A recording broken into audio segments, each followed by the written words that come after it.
Okay, good morning, everybody. Let's get started. The end of the semester approaches. We have 2 more weeks. For the graduate students, you are now finished with all your weekly reports, and you have between now and the final exam period to work on your final project, to prepare the written report and the oral presentation. We will talk about the written report and the oral presentation next week, when the undergraduates finish their last weekly report. So undergraduates, you have your 4th and final weekly report, which is due as usual next Monday. You have a little bit of breathing room until the final exam period when you can present your final project.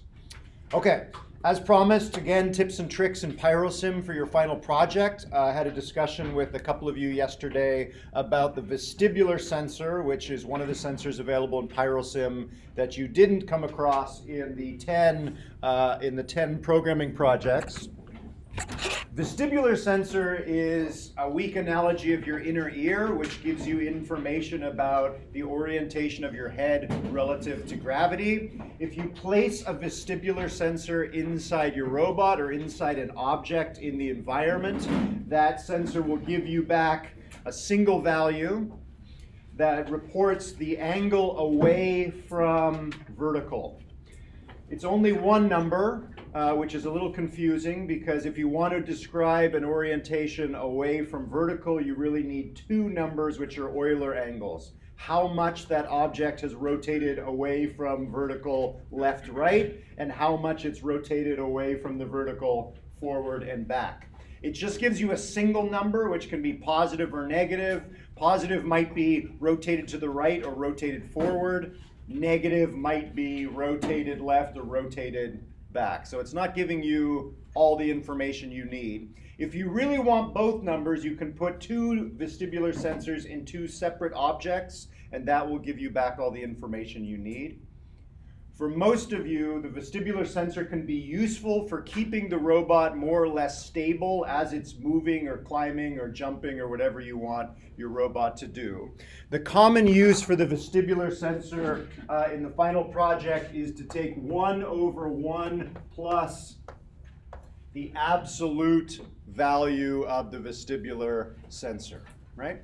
So if you put this term in your fitness function, it will, and assuming you're trying to maximize your fitness function, it will try and reduce V as close to 0 as possible, which is maintain an upright posture in whichever object you placed the vestibular sensor.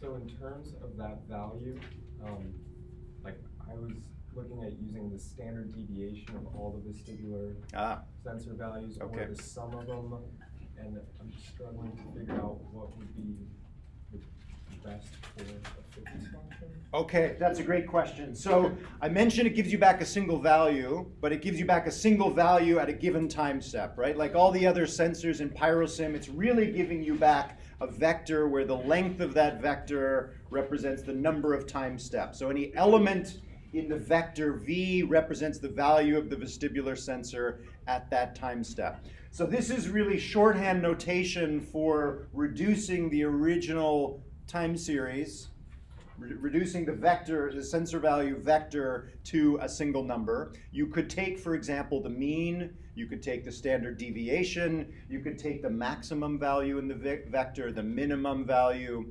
Which particular operation you apply to the vector depends on what you want to do with that sensor value, right?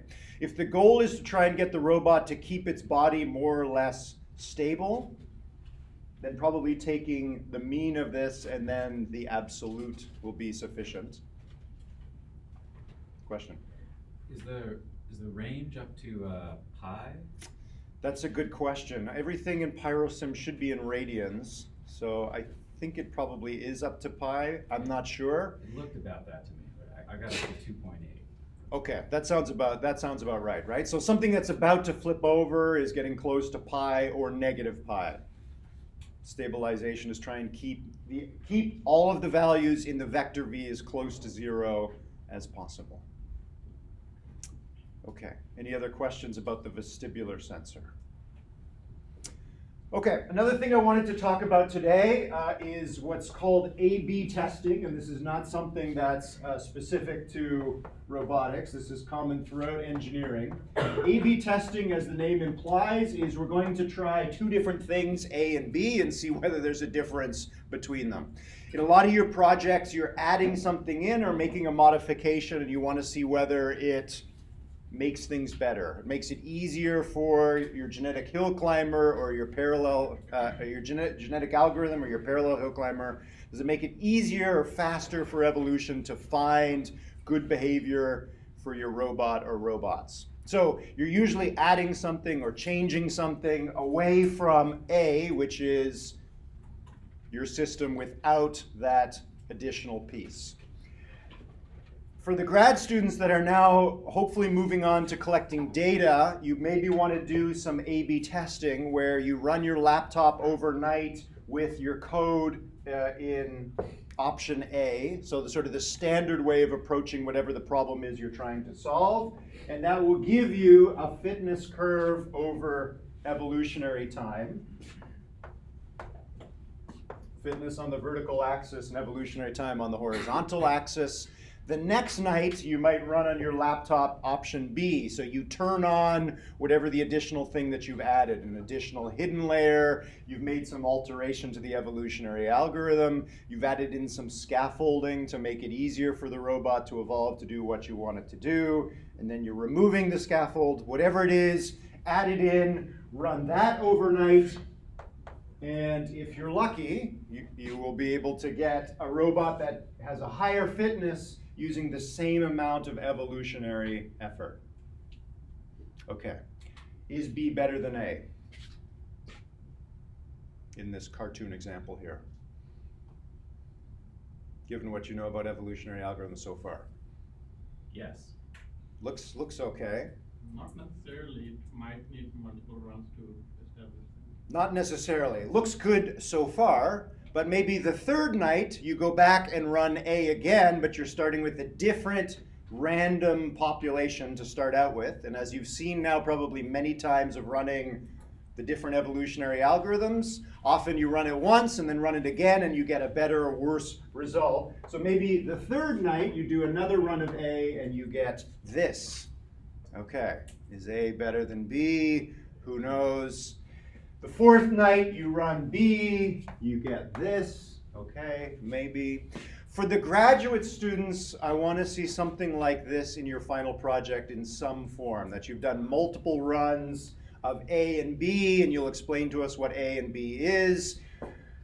It may not necessarily be the case that B helps, but with enough runs of A and enough runs of B, we should start to get a sense of whether B is actually helping evolution produce the desired behavior.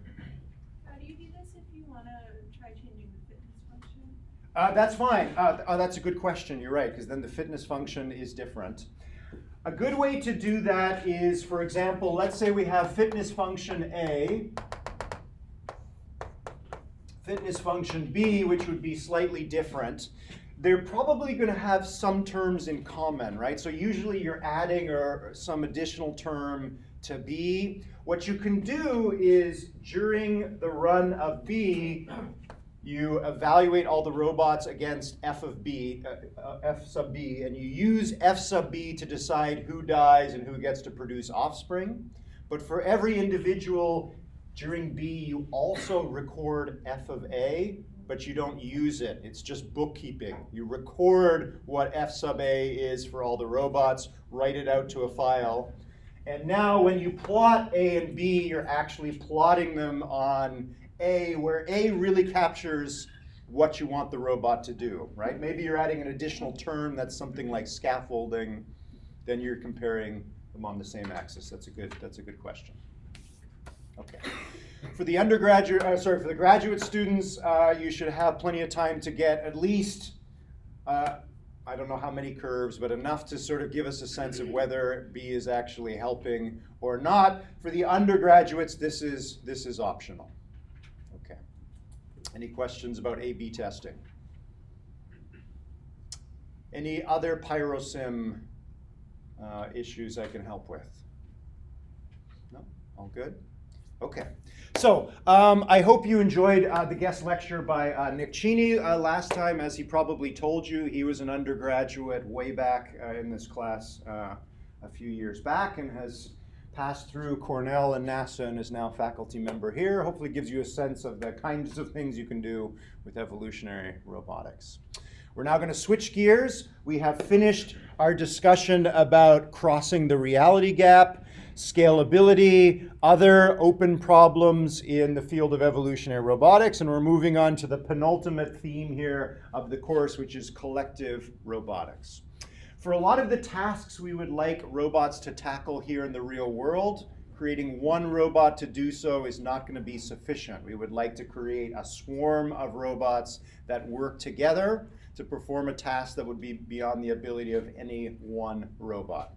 Collective robotics is a very broad topic in the overall field of robotics. How do we take what we now know about evolutionary approaches and evolve swarms of robots to do something useful for us? We're going to have 2 lectures on that. And as you can see, we probably won't get through all the lectures in the final theme of the course, which is evolving bodies and brains. We'll see how our time goes. And then again, next week, we'll talk about the final project.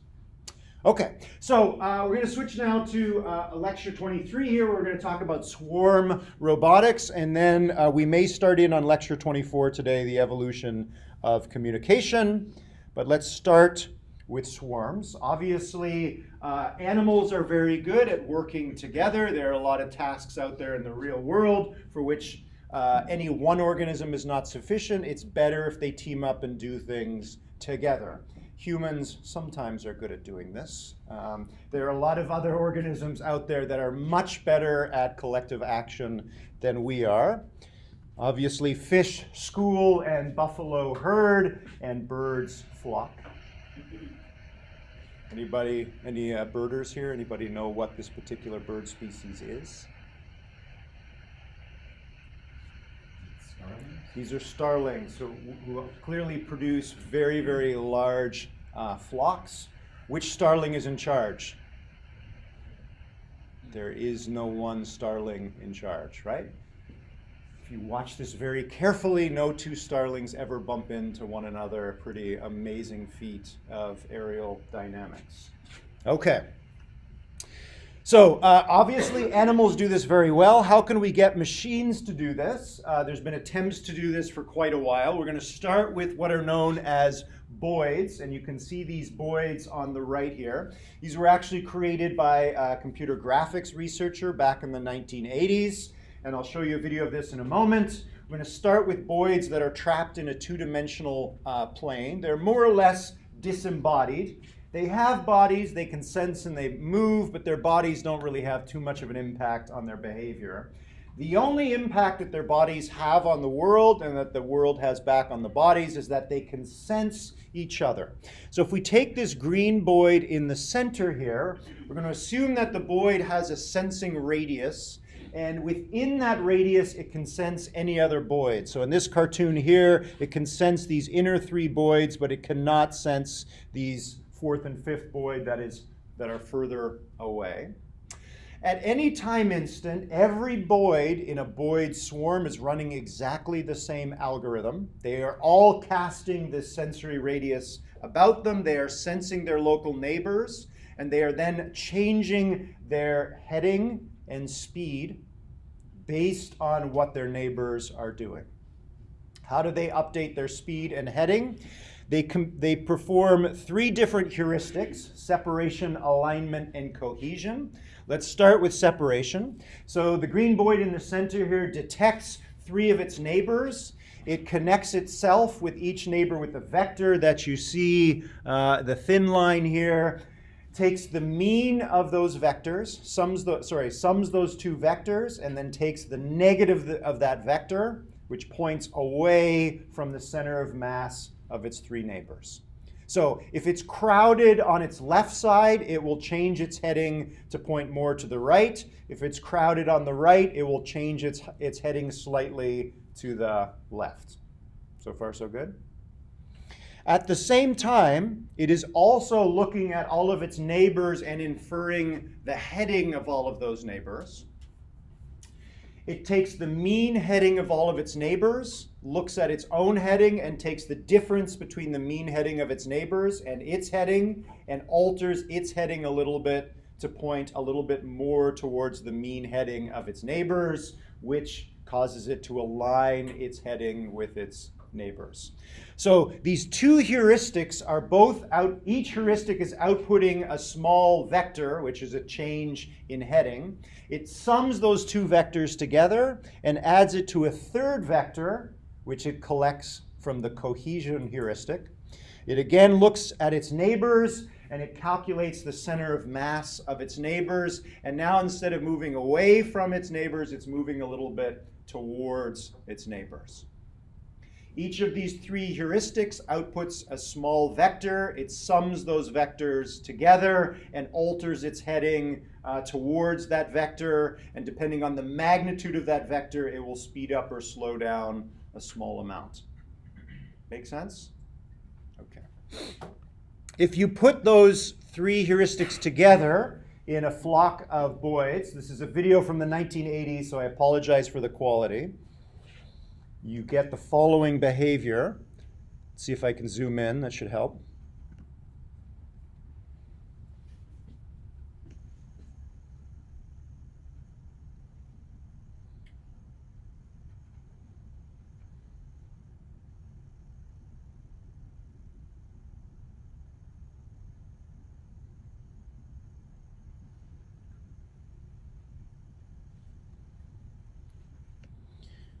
So I just told you that the Boyds separate from their neighbors, align with their neighbors, and cohese or move slightly towards their neighbors.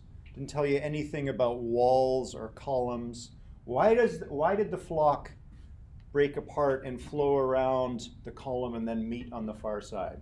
Cohesion, because none of the other Boyds are going to be inside the obstacle. Absolutely, right? So if I'm a Boyd and I'm flying along and there's a column that approaches me on the left, I have no neighbors on my left, I have a lot of neighbors on my right, and I'm going to cohese or move more towards my neighbors and align with my neighbors, which are on my right, which causes me to veer off a little bit to my right, and around the column I go.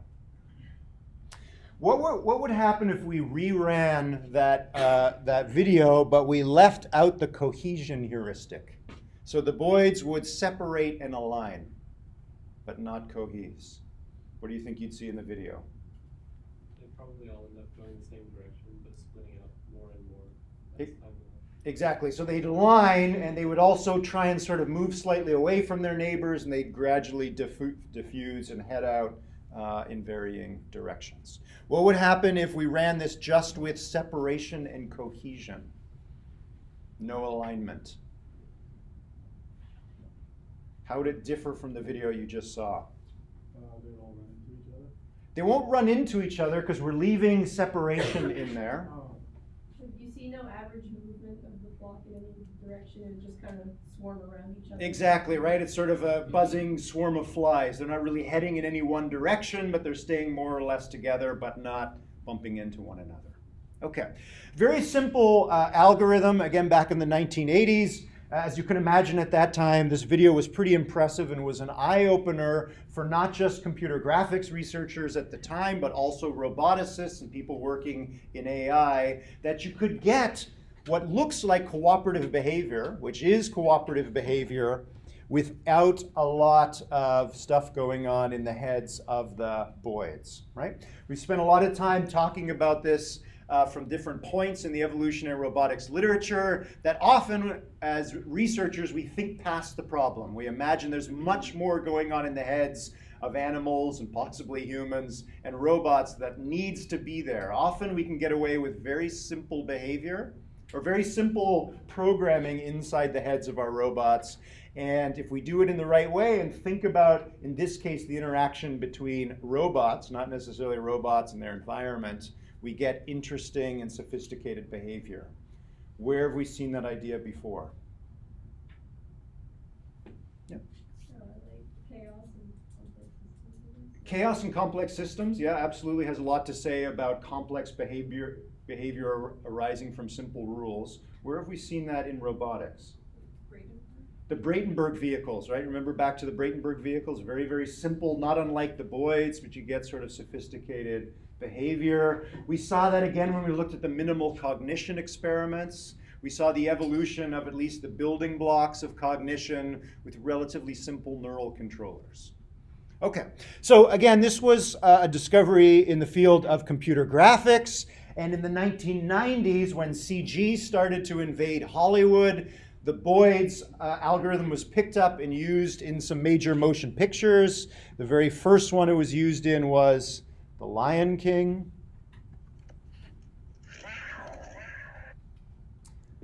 Okay, again, at the time, this was pretty amazing. So we'll see a swarm of Boyds in Disney costumes in a moment here. Notice the swarming around the spur of rock.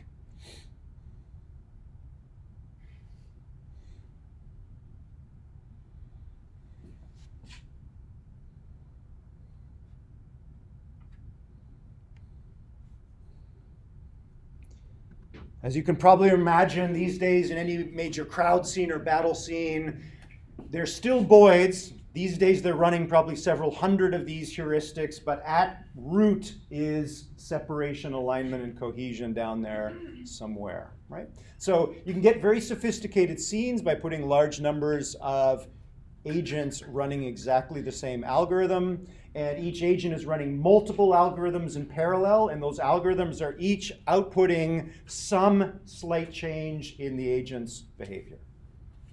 If a Boyd is at the front of the crowd, what keeps it from changing directions and going back towards it? What happens to a Boyd that's at the front of a flock or a swarm that's moving forward? What keeps it from turning around and heading in the opposite direction? The alignment. Alignment, right? So we're assuming that Boyds have this 360 view, so they're also seeing behind them, and their only neighbors are the ones behind them, and all of their neighbors are heading forward, which causes the one in front to continue heading forward. That's right. You can imagine also putting weights on each of these heuristics and tuning the weights so that you get more aligned behavior or less aligned behavior, a tighter swarm, a more diverse swarm. You can imagine putting all of these heuristics together and evolving the weights of these terms to select for particular kinds of swarming behavior. Okay. So that's the Boyds. We want to apply this now to robots that have morphologies and are able to impact their environment and be impacted by their environment. What sorts of tasks cannot be carried out by a single robot? We can think of lots of them. We're going to look at a paper today that looked at group hunting in robots. Today, everybody is very sensitive about killer robots. Back in the day, this wasn't such a big deal. So perhaps this is a somewhat politically incorrect application. We're going to use group hunting as a metaphor today. As we're going to see, like most other group hunters coordinate their actions because it's very difficult in the wild for an individual predator to take down an individual prey. Here's a particular predator and a particular prey, the lion and the Thompson gazelle. Why don't lions work alone? Gazelles are more nimble. They can do side jumps and such. So you need to cut them off. They can, so they are nimble and they have a tighter turning radius than a lion to some degree. But as this curve tells us, at least that's not the only reason for lions to hunt together. They're faster. If they run straight for 4 seconds, then they're gone. Exactly. So what we're looking at here, this is from The Principles of Animal Locomotion, the book that we talked about a few weeks back. The speed curves are the acceleration curves for lions and gazelles. So speed is on the vertical axis here, time on the horizontal axis. Lions have greater initial acceleration than gazelle. But if the lion doesn't bring down the gazelle in 4 seconds, it might as well give up because once the Thompson gazelle gets going, the lion has no chance. Right? If you have a cat at home and when it lies on the floor and tries to sneak up on its on its toy. This is the reason why. Most cats, big and small, know that if they want to bring down prey, they better get really, really close and accelerate as quickly as possible and capture the prey in a very short period of time, assuming they're on their own. If they're not on their own, there are other options available to them. What options do a pride of lion have to them that a single lion doesn't have? If you're an individual lion, the only options you have are stealth and then initial acceleration.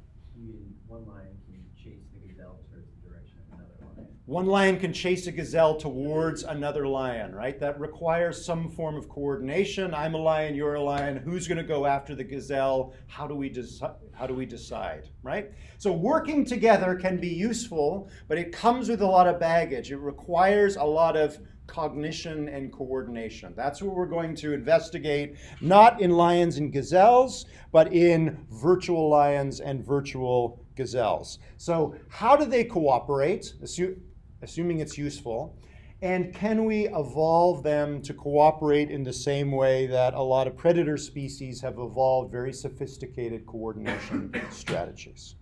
Okay, so let's have a look at our virtual lions and our virtual gazelle. They exist on a virtual Serengeti plain. Here's the plane here. It's 2 dimensions. It is toroidal, meaning it's donut-shaped. So if you imagine this piece of paper that the lions and the gazelle exist on, you take that piece of paper and you curve it so that the 2 long ends of the paper touch one another. We now have a long tube. If you take that tube and curve it so that the 2 ends of the tube touch, you now have a toroid or a donut, and you have these lions and gazelles running around this infinite plane. So there are no edges in this plane. There are no corners in which the lions can crowd the gazelle into. So as we're going to see here, obviously we're looking at this as a flat plane. If the gazelle moves off the top left-hand edge of this picture, the gazelle will reappear at the bottom right-hand edge of the infinite plane. Okay. In this case, we have 1 gazelle and 4 lions. We're going to pre-program the gazelle. The gazelle is going to have a fixed behavior, which, as you can imagine, is run away from the lions. It also is going to move 3 times faster than the lions. So this is really putting the lions at a disadvantage. At every time step of this simulation, the gazelle moves in a certain direction, and the magnitude of that direction vector is 3. The lions also move every time step. They have their own heading, and they move 1 unit distance in that direction. We're going to evolve the behaviors for the 4 lions, and we're going to see what kinds of coordination strategies, if any, evolve. Okay. As I mentioned, this is toroidal. So in this little cartoon here, we have the gazelle at time t here. We have the lions at these various positions. It looks like lion 4 is very far from the gazelle at time t, but at the next time step, the gazelle is here, and the L4 is actually very close to the gazelle. If this is the length and width of this plane before we turn it into a toroid, what is the maximum distance that a gazelle can get from any given lion?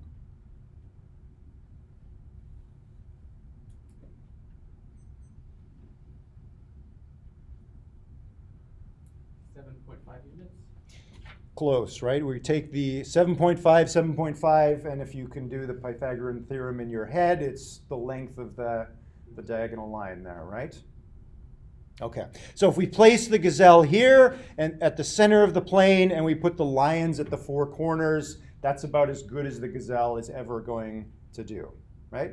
The worst that the gazelle can do is allow a lion to occupy the same position as the gazelle. All right. Okay, so let's talk about the gazelle first, then we'll talk about the lions. As we mentioned, we're going to pre-program the behavior of the gazelle. What should the gazelle do? Obviously, it should move away from all lions, but it can do a little bit better than that. It'll take the lines closest to it and have more weight on those, so it runs away from those first rather than the other ones? Exactly, right? So the gazelle should weight its behavior more based on where the closest lion is. So we're going to compute a vector b, which is the direction and magnitude of the movement of the gazelle during the next time step. And we're going to compute this vector b by summing up 4 vectors v, which is the vector that connects the gazelle to lion 1. v2 is the vector that connects the gazelle to lion 2, and so on. We're going to sum those vectors, and we're going to alter the magnitude of each of those vectors as we sum them. We're going to divide by the length of that vector. Right? So by dividing by the length of the vector, if that vector is small, meaning the lion is close to the gazelle, we're dividing by a small number, which increases the weight of that vector on the sum. Right? So we're basically taking a weighted sum of vectors, where the smaller of the vectors has a larger weight. And then take the negative of that sum. Why negate the sum? Why negate this summed vector?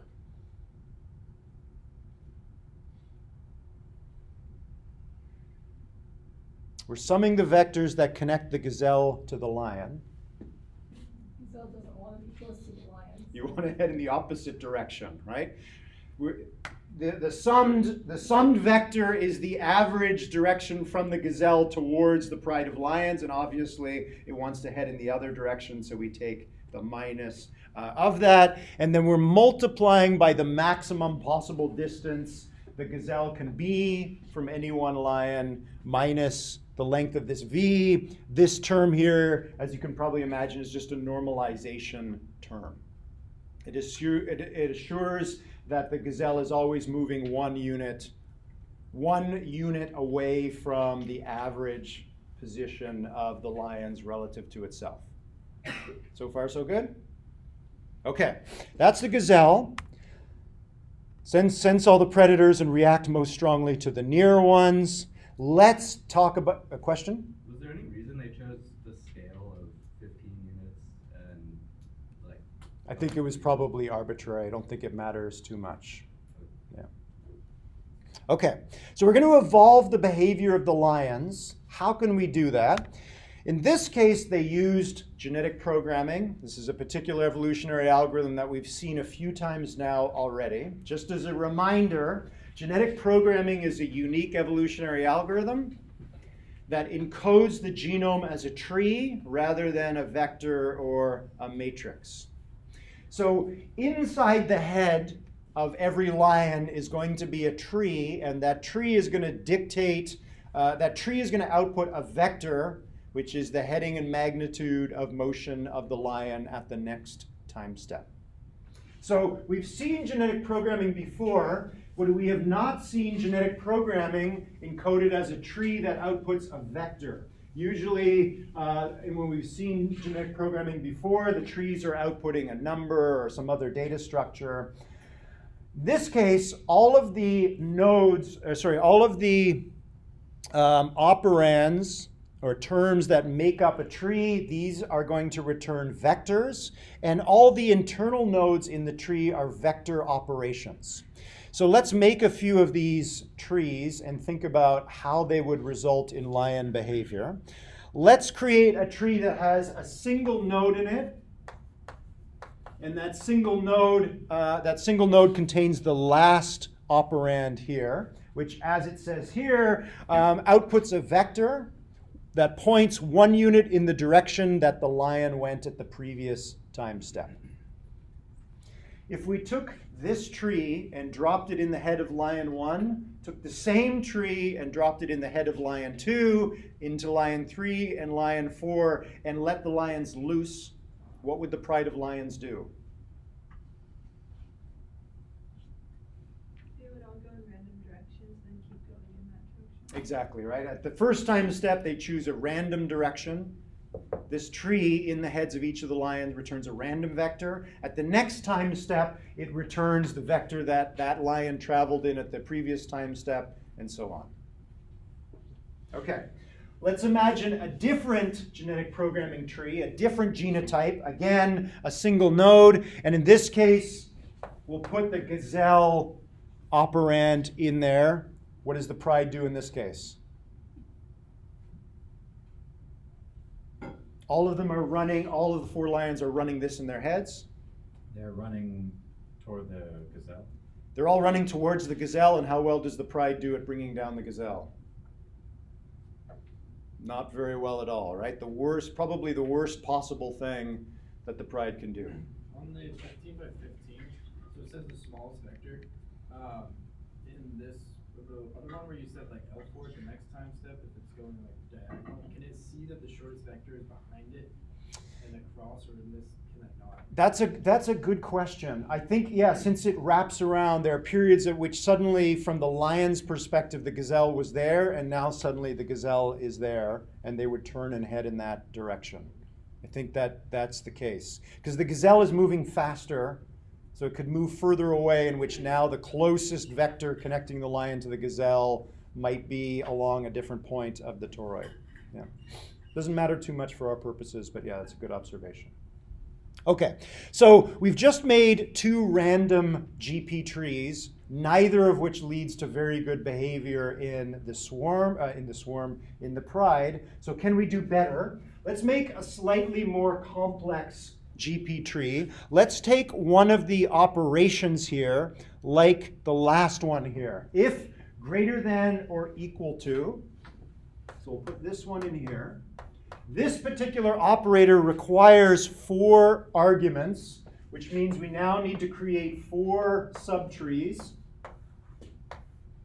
And as we usually do with genetic programming, when we're creating an initial random tree like this, we have an empty node. So we reach back into our bag here, and we randomly pull out one of the 3 operands at the top, or one of the 8 or 9 operators, doesn't matter. We plug it in here. If we chose last, for example, and plugged it in, last requires 0 arguments, so we're done. We'd start to fill in the second subtree.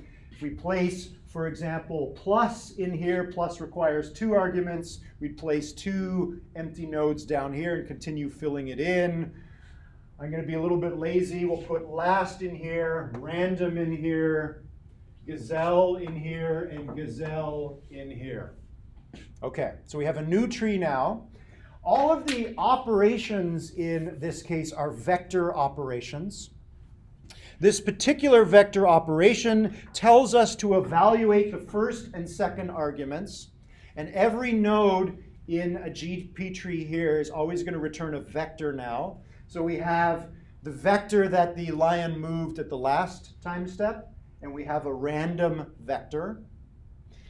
We take the magnitude of these 2 vectors, and if the first vector has greater magnitude or equal magnitude to the second vector, this node returns the third vector. If the magnitude of this vector is smaller than the magnitude of this vector, we return this vector. Okay. How does the pride do if each of the 4 lions is running this program in their heads?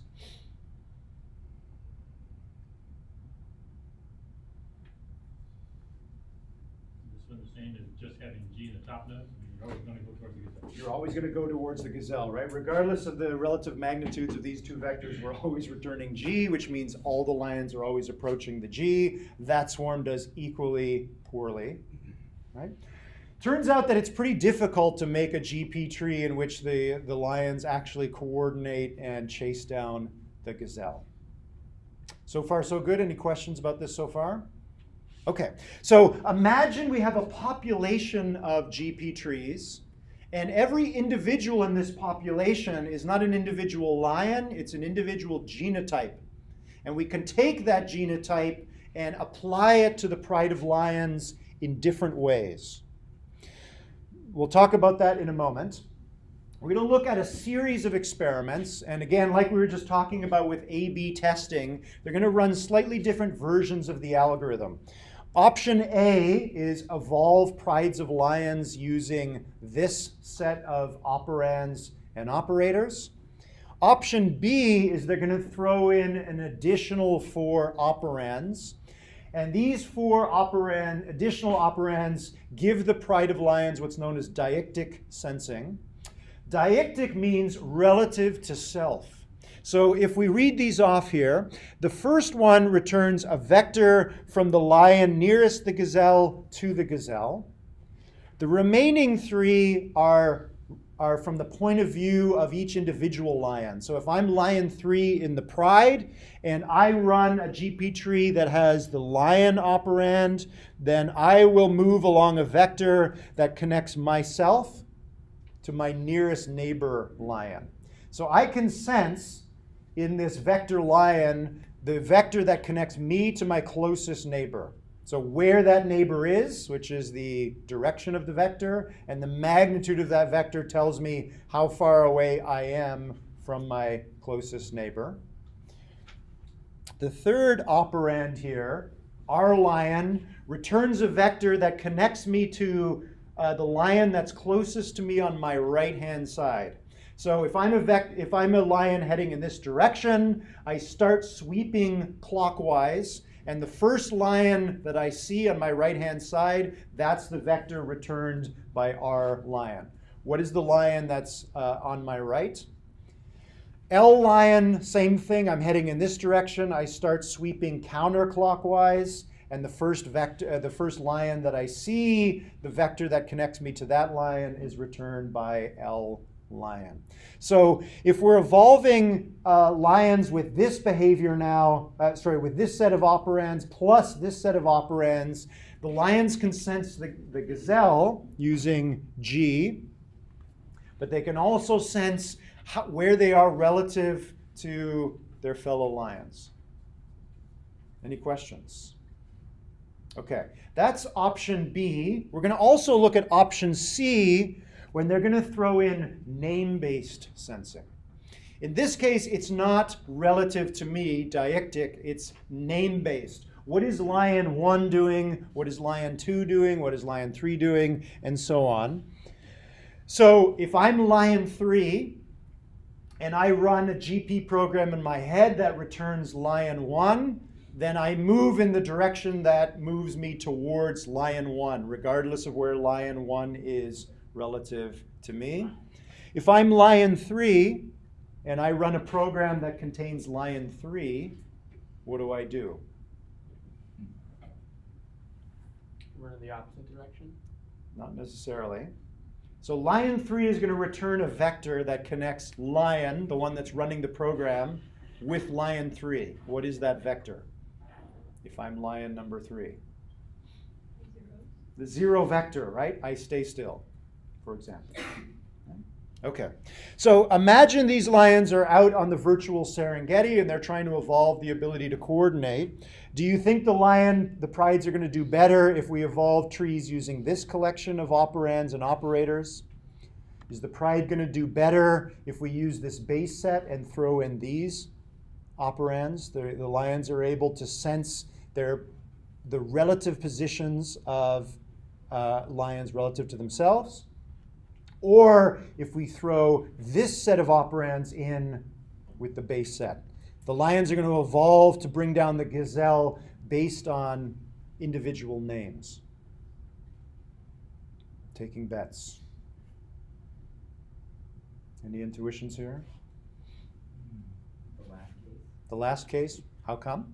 Well, I think the second case still kind of depends on, since it's relative to you, it's more of a selfish mindset. So it's not necessarily still a team-based coordination. It's what am I doing and then what's right and left doing. But you're still, if there's 4 lions, you still don't know what 4 is doing. Versus the third case uses them all collectively together as a team. Makes sense. Yep. Okay. If you've ever played a sport, right, and assuming you're not verbally communicating with your fellow players as you're playing, sometimes it's deictic sensing, right? I'm deciding what I'm doing from moment to moment in the game based on what I can see my fellow teammate doing on my left or on my right.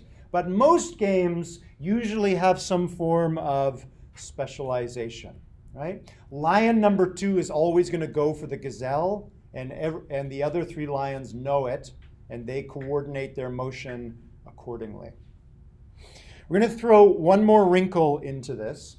As I mentioned, we're evolving these GP trees, and they're going to control the behavior of the 4 lions. But we have one tree that's responsible for 4 lions. So the pride of lions as a whole is the phenotype, the thing that's being evolved. And we have this single genotype, which is the blueprint describing the thing that's being evolved. The simplest way we can connect genotype to phenotype, the pride of lions, is to take the individual tree in the population and clone it. So all 4 lions are running exactly the same program, not unlike the Boyds, right? That's the simplest thing the lions could do. However, we could be a little more sophisticated. We could create a GP tree where the root node of the tree is empty, and every tree has 4 subtrees. And each of those 4 subtrees encodes the behavior of lion 1, 2, 3, and 4. Why add in this additional wrinkle? Why not just stick with cloning? Why create a genotype in which each of the 4 subtrees dictates the behavior of just one lion? They can be more specialized, right? If that's useful in this task. Okay, so let's do that. Let's create that. And then we're going to introduce here crossover. So we're going to allow multiple parents to produce a child. The child always has 4 subtrees. So we pick this particular individual genotype in the population. We copy the first subtree and we place it in the second position as the second subtree in the child, maybe mutate this subtree a little bit. Choose the first subtree in another individual in the population, copy that into another location in the child, and keep going until we've created all 4 subtrees. That's free breeding. The third way that we can translate genotype into phenotype is, again, each individual genotype encodes individual behaviors for the individual lions, but we're going to restrict breeding in this case. When we produce a child, the parent has to donate the kth subtree to the kth subtree in the child. So in this cartoon here, L1 is copied and possibly mutated and placed as L1 in the child. L2 is copied and mutated from this parent and placed into L2 in the child. L3 from this parent, and I haven't drawn it here, but we need a 4th parent to donate its 4th subtree to the 4th subtree of the child. So far, so good?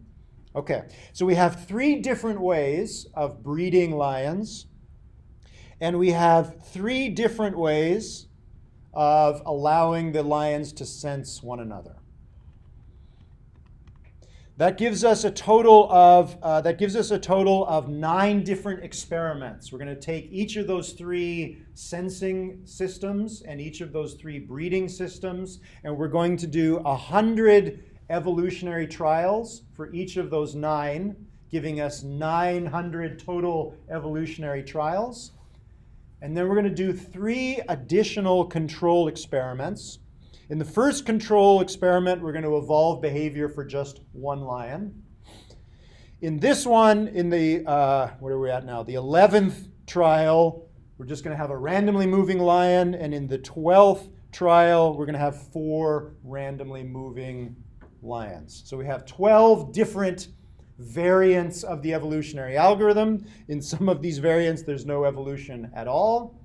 But we're going to try and treat all of these 12 experiments in the same way. For each of these 12 experiments, we're going to do 100 evolutionary runs and ask, on average, at the end of each of those 100 runs, how well does the best pride do at bringing down the gazelle? Okay, we're going to evolve for 51 generations. We're going to have 500 GP trees in the population at any one time. They can grow to contain up to 70 nodes, and the maximum depth is going to be 17. Okay. We're going to have a lot of crossover when we're breeding these trees and a little bit of mutation. For each individual GP tree in the population, we're going to copy it into the pride of lions, and then we're going to evaluate that pride. We're going to place the gazelle at a random location, the 4 lions at 4 random locations, and off all 5 go. Each move 15 times. And at the end of those 15 time steps, we're going to compute the fitness of the pride of lions. As you would imagine, prides in which one lion gets within 1 unit of the gazelle gets a fitness of 0. In this case, lower values are better. Closer to the gazelle is better. Less than 1 unit is going to count as basically that lion bringing down the gazelle.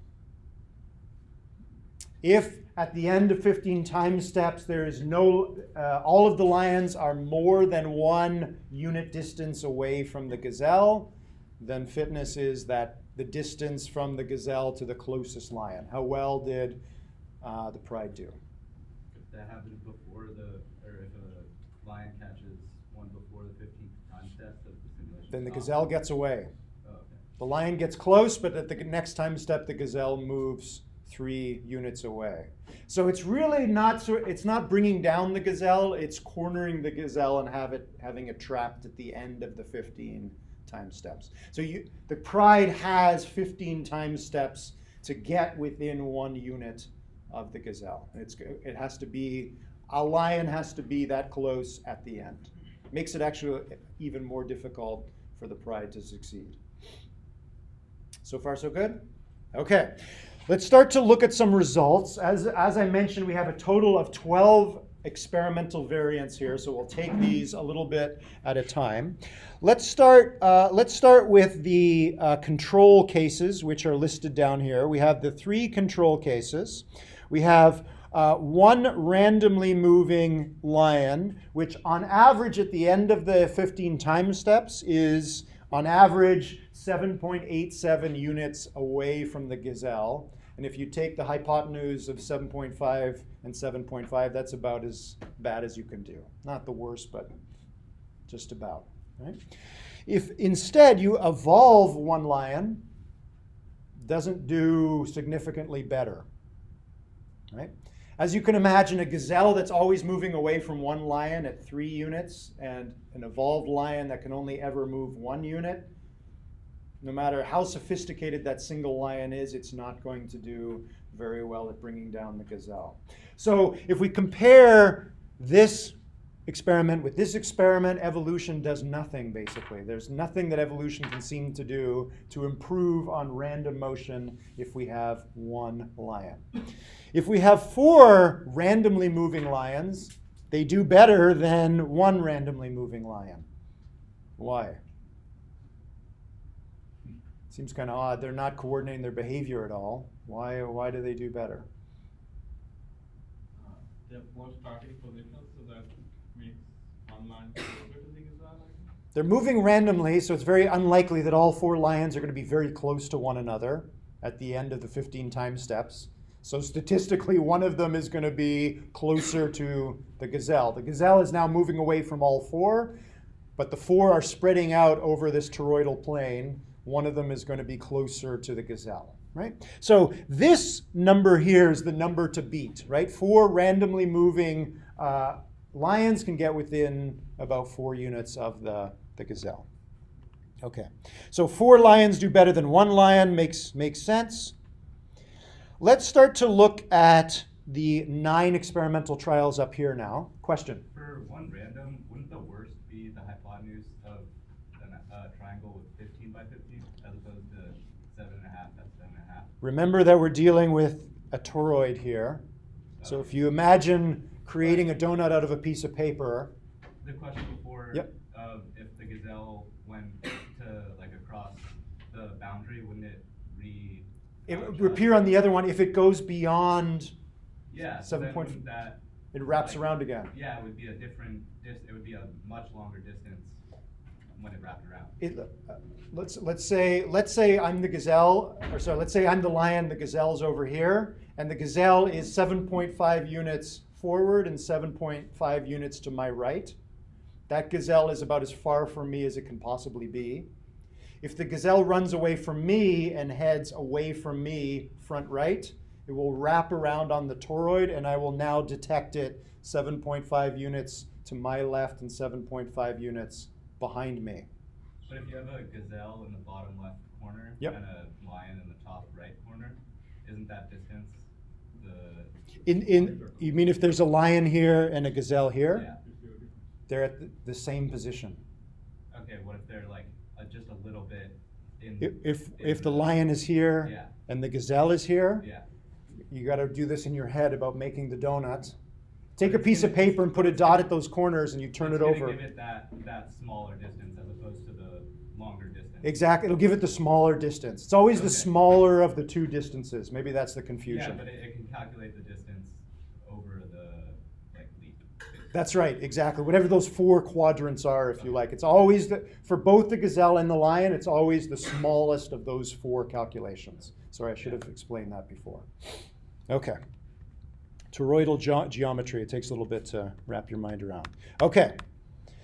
Okay, so here's our 9 experimental trials here. The 3 columns correspond to the 3 different ways that we can breed our prides, right? Clones means they're all running exactly the same program like the Boyds. Free breeding means a parent is giving its 3rd subtree as the 1st subtree of its child. Restricted breeding is for any given subtree as it's descending from grandparent to parent to child, it's always the kth subtree. Right? The 3 rows correspond to the ways in which the lions can sense their fellow lions. The bottommost row is no sensing. The lion can sense the gazelle, and that's it.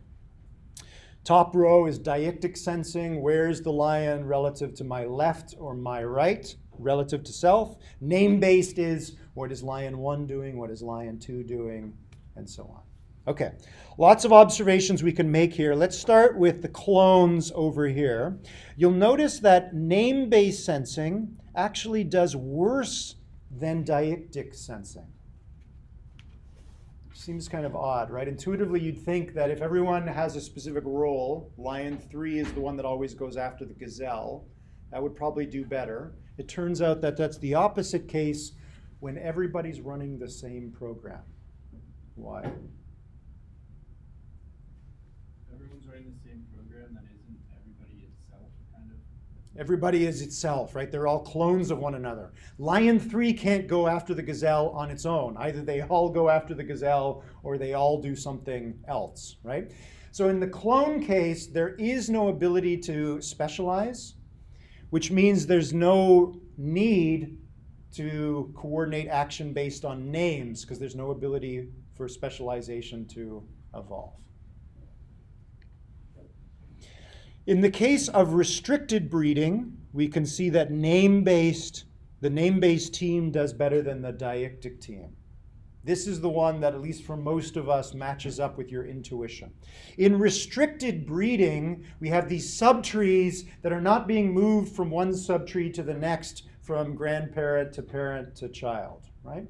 We have different subtrees, and when they're passed on from parent to child, it's always the same subtree. Lion 3, lion 3, lion 3. Lion 1, lion 1, lion 1. In that case, the name-based sensing does best because what's evolving in that particular experiment? Is it roles? It's roles, right, or specialization, right?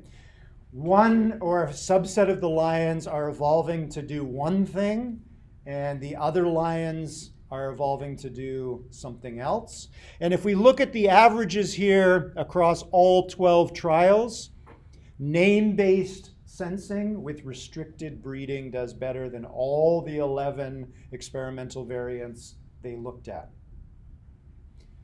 Which makes sense, right? More lions is better, as you would expect, but more lions is not enough. You need coordination, and coordination is still a vague term. What do we mean by coordination? In this case, collective hunting requires specialization. Lion 3, you go for the gazelle, and the other 3 of us will do something else. Okay, It's a beautiful paper, lots of subtleties going on in this paper. The one frustration about this paper is they never tell you what's going on in the specialization. What exactly did these subsets of lions in the pride evolve to do? I suspect that this might actually take advantage of the fact that they're on a toroidal surface. How so? Because what you can do is have the first two lions who are closest to the gazelle approach, and the other two can turn in the other direction and come around the other side, which does not work on an actual plane. Possibly. They can come around the other side of the donut, but remember there's also the larger ring itself, so maybe they need to spread out a little bit. You can imagine that one or a few of them are chasing the gazelles while the others spread out and approach from the other side, right? That's probably what's going on. Unfortunately, they never actually show you in the paper. For those of you that have created a wheeled swarm, it's not too much of a modification to reproduce this. You can't have an infinite toroid in Pyrosim, but you could probably mock up something that looks like this experiment, if you're interested. Questions? Do you know anything about how actual lions hunt? As I mentioned, not unlike what we just described, right? There's usually a specialist that gets down as flat as possible, gets as close to gazelle, and sprints directly for the gazelle. And as you can imagine, that's not going to work unless there are other lions that are hemming the gazelle in.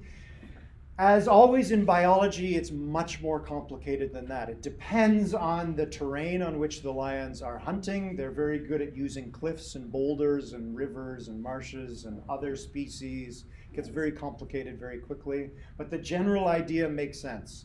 It's good to work together, but it's even better if not everyone does exactly the same thing. Other questions?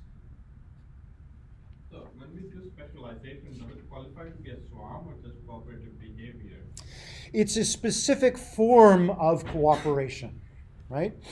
So in the name-based case here, we have one or a few lions that are doing something specialized, and in the name-based sensing case, the other lions are aware of that. They can see what the specialist is doing. They can see whether the specialist is succeeding or failing, and they can alter their behavior accordingly, right?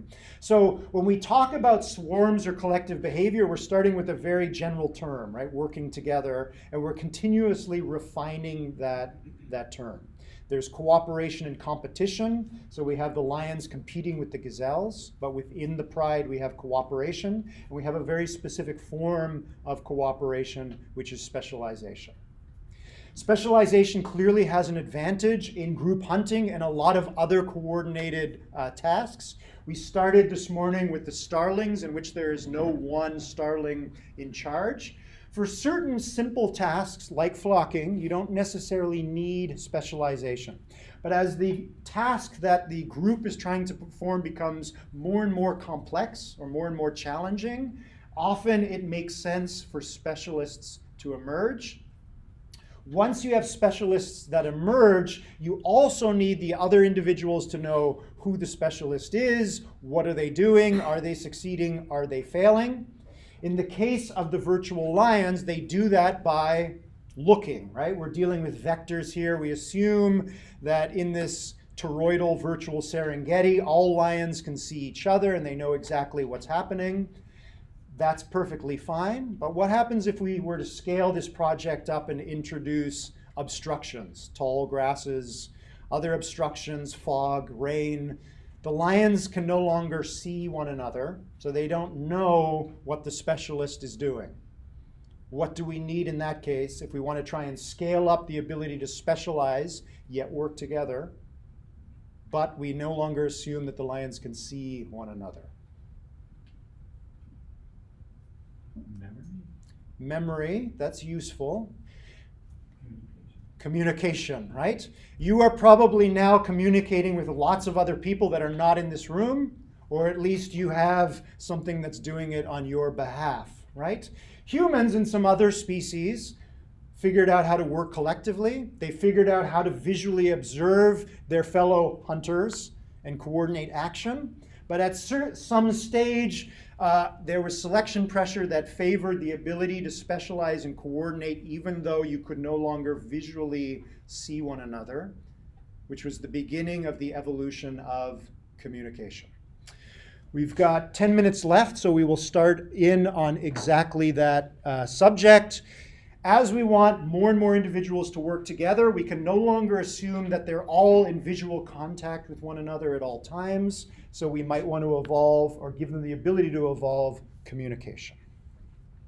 Okay, I'm sorry, I forgot to drop the link in there. I'll drop it into the schedule when I get back to my office.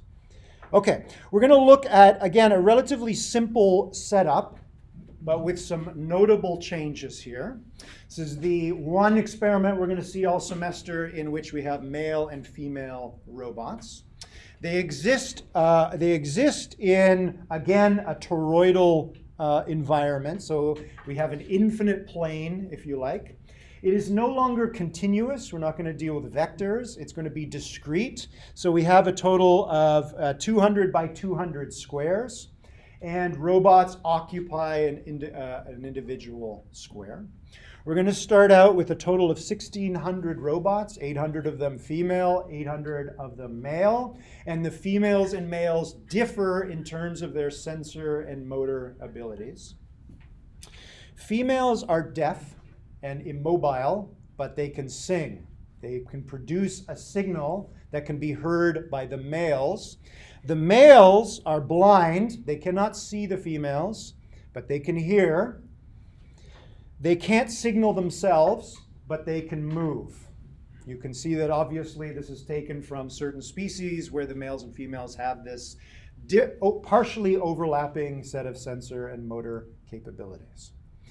When a female sings, her song emanates outward from her, outward to a certain distance. So not everyone in this 200 by 200 world can hear the song. Only individuals that are within the signaling radius of a female, which is a 5 by 5 grid placed with her at the center. Okay. Each of the 1,600 robots is equipped with a neural network controller, so pretty much like we've seen before. It might be a little bit hard to read here.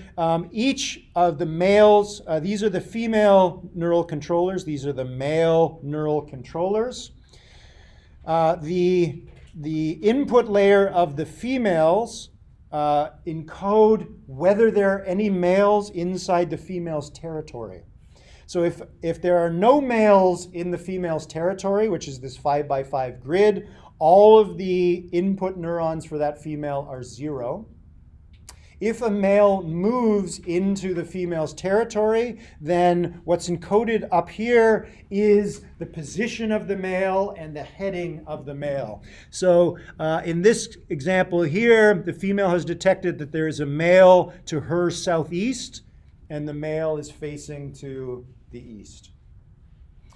If there is more than one male in the female's territory, then the input layer encodes the position and heading of the closest male. That's the input layer.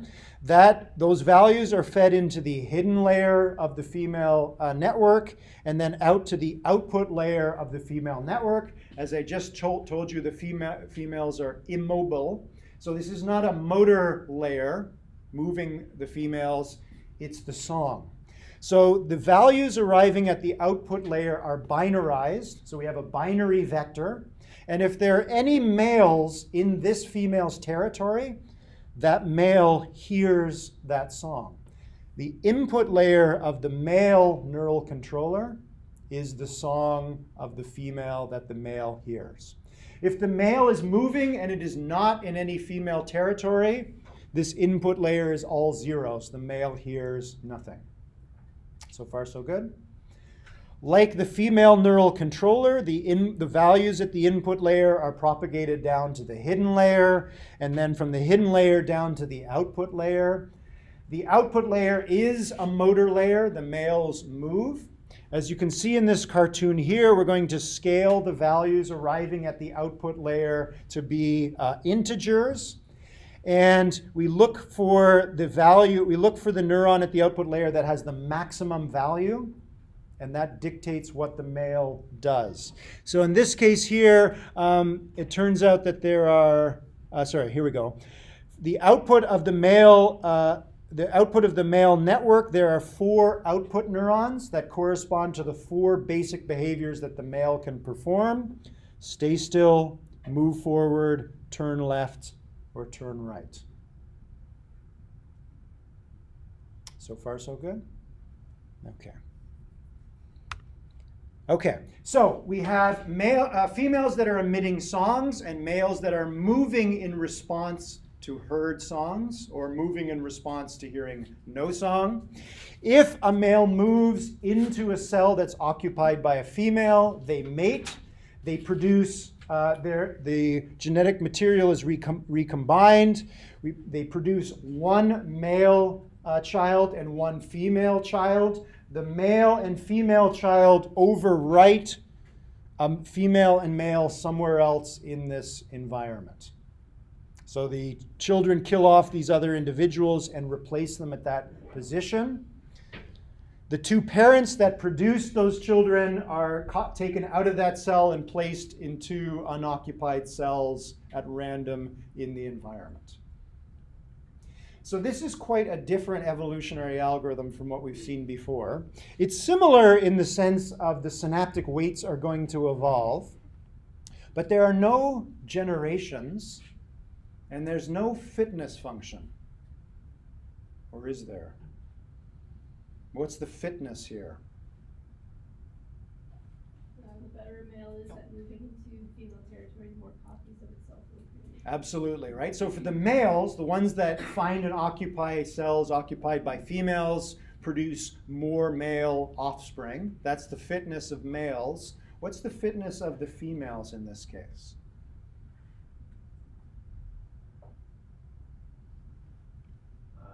Better song it produces to attract a male.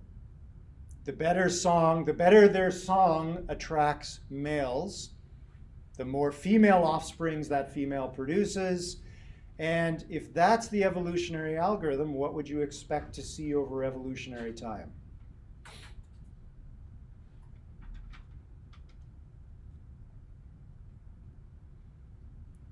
At the outset of this experiment, where we have 800 random females and 800 random males, is there any communication?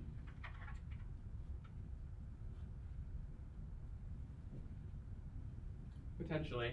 There randomly might be some. But then once some sort of communication is found, I guess that pair of genomes are going to dominate the entire population. Once that communication strategy is found, right? So I have consciously held back from defining what communication is. There is often a lot of controversy about what counts as communication, what counts as language, what counts as grammar. We're approaching this, as always, from an embodied or an evolutionary point of view.